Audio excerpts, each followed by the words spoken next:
Welcome to Garud institute of excellent education. आज हम basic सीखने जा रहे हैं प्रैक्टिस सेट 1.3 सेट्स लेसन का। ओके, इससे पहले वीडियो अगर नहीं देखे होंगे, मेरे जो पुराने बनाए हुए हैं सेट्स लेसन पर डिस्क्रिप्शन में लिंक दे रहा हूँ, जाके ज़रूर आप देख सकते हो। चलिए हम सबसे पहले दो कंसेप्ट डिस्कस करेंगे आज। तो पहला कंसेप्ट है सबसेट्स। ओके, पहला कंसेप्ट है तुम्हारा सबसेट्स। अब सबसेट्स बेसिकली होते क्या है, मैं पहले लिख देता हूँ, उसके बाद आपको एक्सप्लेन करता हूँ। ओके, देखो subsets, if A and B are two sets if A and B are two sets and every element of B is contained in A, then we say B is a subset of A, denoted by B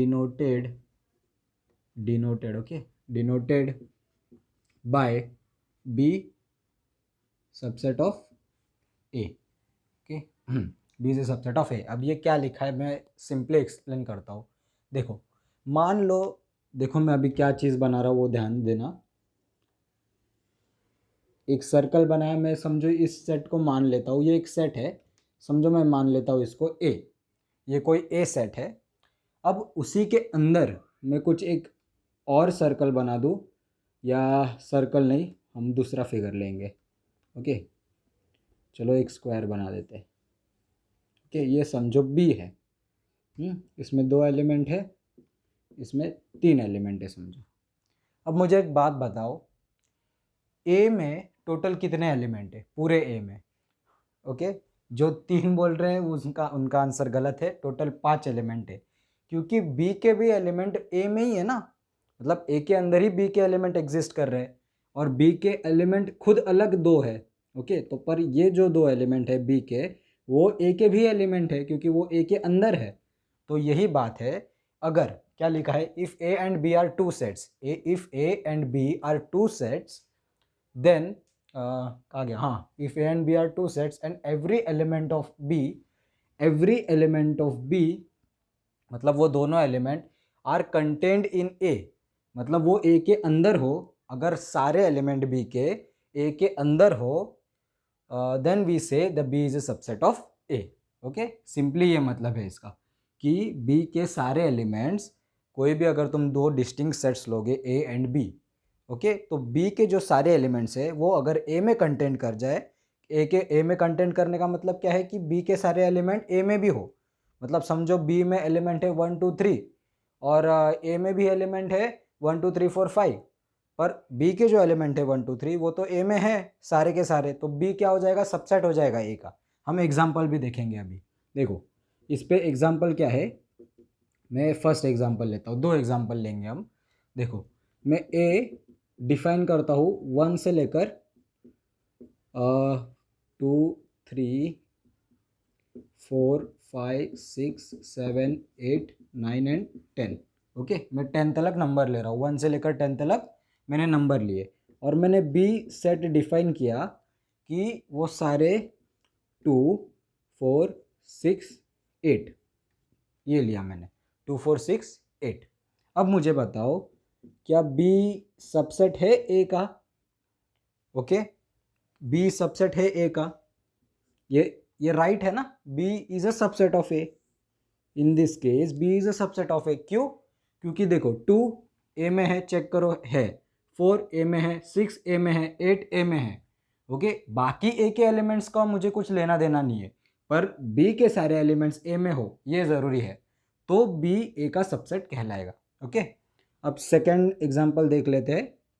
second example चलो मान लेते हैं, ए में ले रहा हूँ, अब की बार ये वाला सेट लेते हैं, 2 4 6 8, ये वाला सेट लिया। और बी मैंने बोला कि even prime number, even prime number, even prime number. अब इवन प्राइम नंबर आपको मालूम है क्या होता है, 2 होता है। ओके, पर 2 इसमें भी है, इसमें भी है, तो B is a subset of A, क्योंकि बी के सारे एलिमेंट माने बी में एक ही एलिमेंट है, इस अब की बार 2, और वो खुद 2 ए में है, तो B is a subset of A. Simple इतना ही मतलब था। मैं यहाँ पर एक और कंसेप्ट बता देता हूँ, चलो बता ही देता हूँ। देखो, यूनिवर्सल एक सेट होता है, यूनिवर्सल सेट, यूनिवर्सल सेट, ये सेट समझ लो क्या है। ये एक्चुअली देखो, यूनिवर्सल सेट कब हम डिस्कस करेंगे, यूनिवर्सल सेट के बारे में हम कब डिस्कस करेंगे, जब भी एक से ज़्यादा सेट दिए हो क्वेश्चन में, तब डिस्कस करेंगे उसके रेफरेंस में। ओके, समझो कोई भी एक यूनिवर्सल सेट जब भी बनता है, कोई भी एक यूनिवर्सल सेट, उसको यू से डिनोट किया जाता है, यूजुअली तो यू से ही डिनोट करते हैं। तो यू जो है यूनिवर्सल सेट, चलो मैं इसमें एग्जांपल बता देता हूँ।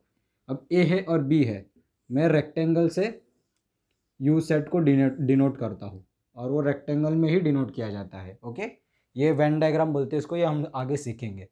तो यूनिवर्सल सेट एक ऐसा सेट होता है जिसमें जितने भी क्वेश्चन में सेट्स गिवन है वो उसके अंदर हो, यूनिवर्सल सेट के अंदर हो। माने क्या, जितने भी क्वेश्चन में सेट गिवन है, समझो A B C D 4 set given है एक क्वेश्चन में, तो जो यूनिवर्सल सेट होगा उन चारों का, उसको उन चारों को अपने अंदर लेना पड़ेगा, तब जाके वो यूनिवर्सल सेट कहलाएगा। ओके, यूनिवर्सल सेट माने यूनिवर्स आपको मालूम है ना कितना बड़ा है, यूनिवर्स के अंदर ही सारी चीज़ें हैं, प्लैनेट्स, सन, मून, स्टार। ये मैं कहाँ पर चला गया आप सोच रहे होगे, पर यूनिवर्सल सेट का मतलब वो वहाँ से ही कनेक्ट किया है सेट थियोरी में, कि यूनिवर्स इतना बड़ा है तो सबसे बड़ा सेट जो होता है, मतलब जो सारे सेट्स को कंटेन करे, उसको यूनिवर्सल सेट बोलते हैं। बेसिकली यही कंसेप्ट है, इतना ही कंसेप्ट है। तो यूनिवर्सल सेट हम थोड़ा अच्छे से और पढ़ेंगे आगे, पर अब के लिए इतना समझ लो कि यूनिवर्सल सेट क्या क्या बोल सकते हो इसके बारे में। The set containing the set containing all the given sets, या तो एक और क्या बोल सकते हो, ब्रैकेट में लिख सकते हो कि all sets are subset of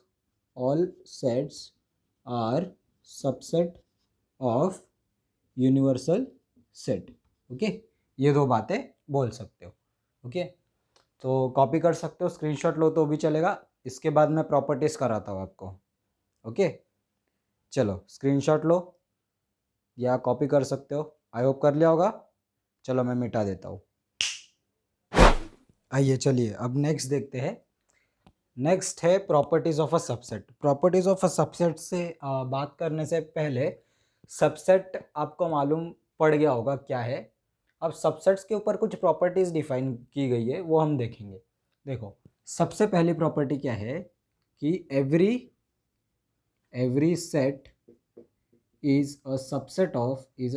subset के लिए मैं ये साइन यूज़ करूँगा, मैं बार बार सबसेट नहीं लिखूँगा क्योंकि मेरे पास स्पेस कम है।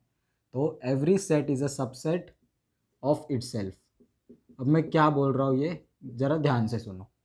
Every set is a subset of itself माने क्या, अगर मैं कोई एक सेट डिफाइन करूँ, समझो मैं कोई एक सेट डिफाइन कर रहा हूँ जो है 1 2 और 3, मैंने 3 एलिमेंट लिए 1 2 एंड 3। अगर मैं सबसेट की डेफिनेशन रिकॉल करो क्या है, सबसेट की डेफिनेशन ये है कि अगर बी ए का सबसेट है तो बी के सारे एलिमेंट ए में होना चाहिए। ओके, मैं यही डेफिनेशन है ना। तो मैं क्या बोल रहा हूँ कि अब मेरा ए है, ये है, तो मैं क्या बोल रहा हूँ, A is a subset of A. Okay, A is a subset of A, ये मैं बोल रहा हूँ। अब डेफिनेशन के अकॉर्डिंग क्या होना चाहिए कि ए के सारे एलिमेंट ए में होने चाहिए, बराबर। बस ए के जगह पे यहाँ पर मैंने बी लिखा है सबसेट के डेफिनेशन में, इतना ही फर्क है। तो क्या बोलता है डेफिनेशन कि बी के सारे एलिमेंट ए में होने चाहिए। अब यहाँ पर मैं क्या बोल रहा हूँ, ए खुद ही का सबसेट है, ए खुद ही का सबसेट है। क्यों? क्योंकि देखो, ए is a subset of A. क्यों मैं ऐसा बोल रहा हूँ? क्योंकि ए के सारे एलिमेंट तो ए में होंगे ही ना, बाय डिफॉल्ट है, वो तो दिख रहा है कि ए के सारे एलिमेंट ए में तो होंगे ही। तो A is a subset of A, every element is a sorry every set is a subset of itself. ये थी पहली प्रॉपर्टी। सेकेंड प्रॉपर्टी ऐसी है कि नल सेट या एम्प्टी सेट बोल दो, EMPTY एम्प्टी सेट, इसका नोटेशन क्या था याद है ना सबको, सर्कल और उसको काट दो बीच में से। तो नल सेट या empty set is a subset of every set. Okay, every set. अब देखो मैं क्या बोल रहा हूँ, एवरी सेट। अब सेकेंड प्रॉपर्टी क्या बोलता है कि तुम्हारा जो नल सेट है माने एम्प्टी सेट, वो जो एम्प्टी सेट है अगर मैं उसको बी के जगह पे रख दूँ सबसेट के डेफिनेशन में, if A is a subset of B, तो मैं क्या बोल रहा हूँ, sorry B is a subset of A, तो मैं क्या बोल रहा हूँ कि नल सेट या empty set is a subset of every set. चाहे दुनिया का कोई भी सेट आप उठा लो, उसका जो सबसेट हो, कम से कम एक सबसेट तो होगा ही। कौन सा भी सेट उठा लो, कोई कम से कम एक सबसेट तो होगा ही, और वो कौन होगा, एम्प्टी सेट। ओके, वो कौन होगा, एम्प्टी सेट। इसका मतलब क्या है, जो एम्प्टी सेट है वो हर सेट का सबसेट है। ओके, और थर्ड प्रॉपर्टी, ओके ये दो प्रॉपर्टीज हो गई ना। हाँ ठीक है। थर्ड प्रॉपर्टी क्या बोलती है कि if A is equals to B, तो क्या होगा, देन अगर ए बी के बराबर हो जाए, ये मैंने बताया था इक्वल का मतलब क्या है कि ए के एलिमेंट और बी के एलिमेंट सारे सेम हो। ओके, तो A is equal to B हो जाता है। देन क्या हो जाएगा, A is a subset of B and B is a subset of A. ये दोनों अलग चीज़ें होती है, A is a subset of B और B is a subset of A, ये दोनों अलग चीज़ें हैं। हम इसको देखेंगे आगे कैसे अलग होते हैं ये।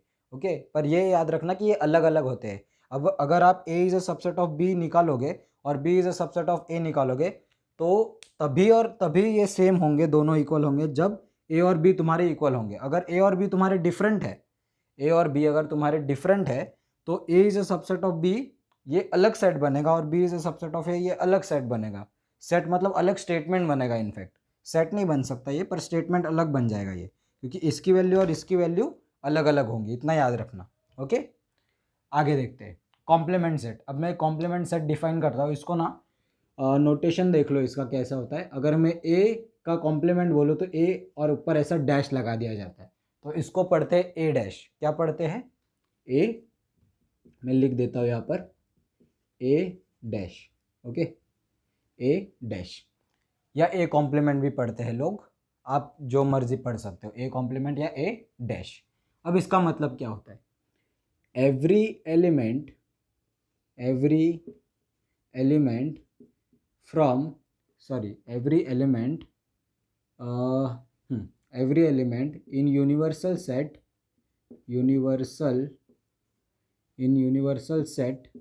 Accept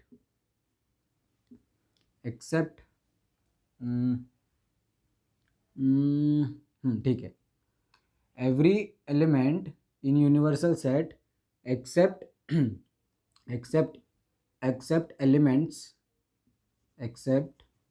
elements in A are the elements of A complement,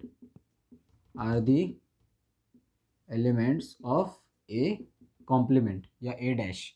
अब मैं क्या बोल रहा हूँ, ये देखो, मानो मैंने यूनिवर्सल सेट मान लिया ये। ओके, मानो मैंने यूनिवर्सल सेट क्या मान लिया, ये, तो यहाँ पर मैं ए डिफाइन कर रहा हूँ, चलो ए, या समझो बी है, सॉरी यूनिवर्सल सेट है ना ये, तो यू से इसको डिफाइन किया जाएगा। ओके, समझो यहाँ पर दो तीन एलिमेंट है, तीन डॉट्स है, और यहाँ पर दो सर्कल है। अगर मेरा ये सर्कल जो मैंने बनाया अगर वो ए है, तो ए कॉम्प्लीमेंट मेरा वो सारे एलिमेंट हो जाएंगे जो ए में नहीं है, जैसे तीन डॉट। ओके, और यहाँ पर कॉमा वो लगाना मत भूलना। ओके, डॉट मैं ऐसे रिप्रेजेंटेशन कर रहा हूँ, डॉट के जगह पे नंबर्स होंगे, मतलब अक्सर नंबर्स ही होंगे, तो ध्यान रखना उतना। तो क्या मैं बोल रहा हूँ, ए कॉम्प्लीमेंट का मतलब क्या है, यहाँ पर यूनिवर्सल सेट का कंसेप्ट यूज़ में आएगा। यूनिवर्सल सेट मेरा एक बड़ा सा सेट है, ओके, रेक्टेंगुलर शेप का, उसमें मेरा कोई ए है, सर्कल या रेक्टेंगल कुछ भी मान लो, और ए में जो भी एलिमेंट है उसको छोड़कर जितने भी एलिमेंट है यूनिवर्सल सेट में वो सारे ए कॉम्प्लीमेंट के एलिमेंट हो जाएंगे। सिंपल, इतना ही मतलब है। क्या है, मैंने समझा मैंने क्या बोला? एक रेक्टेंगुलर सेट है जो यूनिवर्सल सेट है, उसमें कोई ए सेट है एक, और वो ए सेट में जितने भी एलिमेंट्स है वो ए कॉम्प्लीमेंट के एलिमेंट्स नहीं होंगे। ए कॉम्प्लीमेंट के एलिमेंट्स कौन होंगे? जो ए में नहीं आते यूनिवर्सल सेट के कंपैरिजन में। ओके, यूनिवर्सल सेट के इसमें। ओके, प्रॉपर्टीज देख लेते हैं। तो पहली प्रॉपर्टी तो वही है कि no common element in A and A dash. Okay, तुमको एक भी ऐसा एलिमेंट नहीं मिलेगा जो ए और ए डैश दोनों में लाई करे या दोनों में आए, ऐसा एक भी एलिमेंट तुमको नहीं मिलेगा। ओके, सेकेंड प्रॉपर्टी देखो, कॉम्प्लीमेंट से रिलेटेड ना। देखो चलो, सेकेंड प्रॉपर्टी क्या है कि अगर ए कॉम्प्लीमेंट, सॉरी एक मिनट, यूनिवर्सल सेट का जो कॉम्प्लीमेंट होता है वो नल सेट होता है। ओके, यूनिवर्सल सेट का कॉम्प्लीमेंट क्या होता है? नल सेट होता है। यूनिवर्सल सेट माने सबसे बड़ा सेट जो सब सेट्स को कंटेन करे, उसका अगर मैं कॉम्प्लीमेंट लूँ तो वो नल सेट आएगा, और नल सेट का कॉम्प्लीमेंट यूनिवर्सल सेट आएगा। ओके, ये दो चीज़ें याद रखना। यूनिवर्सल सेट का कॉम्प्लीमेंट या universal set dash U dash is equals to null set या एम्प्टी सेट। यहाँ पर नल सेट या एम्प्टी सेट का डैश मतलब उसका कॉम्प्लीमेंट वो खुद यूनिवर्सल सेट होगा।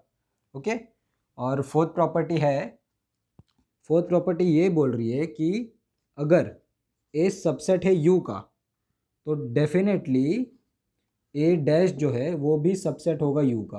ओके, क्योंकि ए डैश तो तुम यू से ही बना रहे हो ना, यू से ही बना रहे हो। यू के अंदर जो जो एलिमेंट्स आएंगे जो ए में नहीं है वो तो ए डैश के एलिमेंट्स हो जाएंगे, तो ए सबसेट हो जाएगा यू का और ए सबसेट होगा यू का।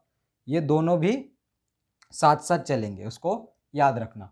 एक और इम्पोर्टेंट प्रॉपर्टी मैं करवा देता हूँ, फिफ्थ वाली यहाँ पर लिख देता हूँ, वो इम्पोर्टेंट है, हाँ ज़्यादा इम्पोर्टेंट है। ए डैश का डैश खुद ए होता है। ठीक है, ये याद रखना, ये हम बार बार यूज़ करेंगे, याद रखना इतनी बात।